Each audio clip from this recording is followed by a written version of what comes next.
channel. YouTubers. Mahahawagin ang palad ang mga pangarap ko at magtutunga din ang bawat mga paghirap ko.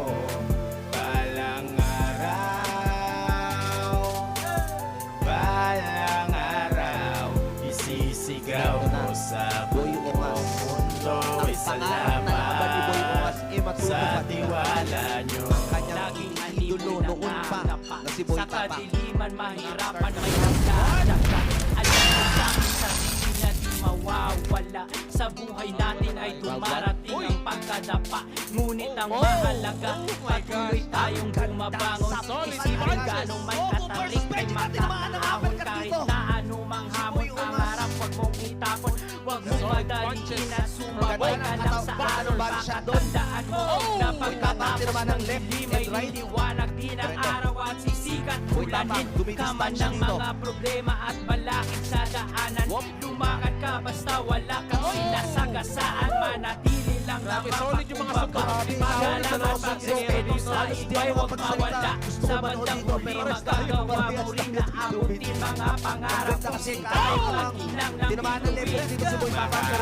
Hawakan din ang palad ang mga pangarap ko at magtutunga din ang Binabali Boy Tapang yung guard niya. Malakas yung mga gagawin niya. Pero tinamaan si Boy Tapang doon. Balang Boy Tapang, tinamaan naman ng right hook.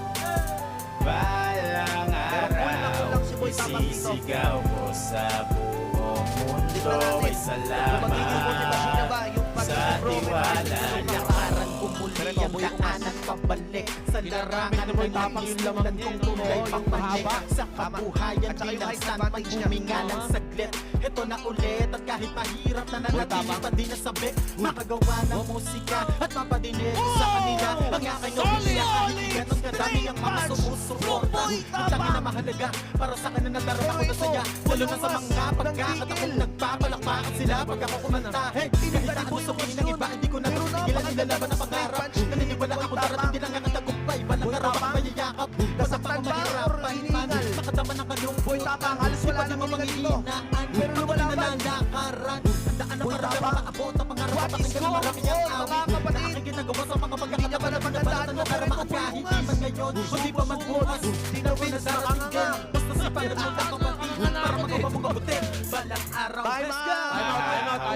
Boy Tapang din ang palad ang mga pangarap ko. Kalahati pa lang ng first round. Pero nakita na natin yung diferensya na naman pagdating sa akin.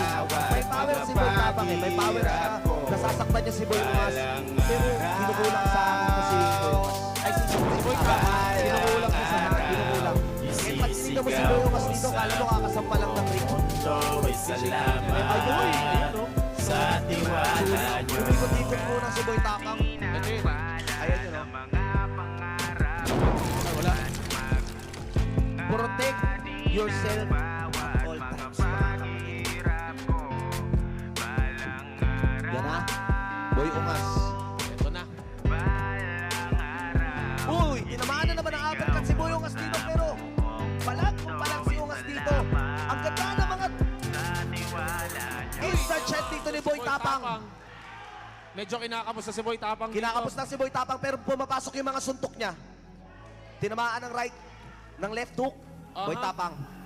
Tamang crossover. Boy Tapang, kita natin yung hininga niya. Kinakapos na siya ng hininga dito. Kinakapos si Boy Tapang ng hininga dito. Pero nakakailag siya. Boy Ungas, hinihingal din. Parehas walang hangin dito. Ang ginagawa ni Boy Ungas dito talagang atake lang siya. Atake. Hindi ko alam, Tito Vince, kung inaalalayan ba ni Boy Ungas yung mga suntok niya. Pero ito, pwedeng tapusin ni Boy Ungas to ha. Anytime, pwede niya manakaw dito si Boy Tapang. Tulak ng tulak si Boy Tapang. Oo, kita natin yung hininga eh. And that's the end of the round 1. Grabe yun, men. Both fighters ay nagbabato ng mga solid punches. Yes. Pero nakikita natin dito sa round na to, si Boy Tapang medyo kinakapos na ng hininga. Kinakapos. Boy Ungas is keep attacking Boy Tapang. Di ba? Yes. Ang hirap i-judge nung laban na yon kasi ang daming mga clean shot ni Boy Tapang dito eh. Lalo na yung straight niya dito kanina na Yes. tinamaan si Boy Ungas.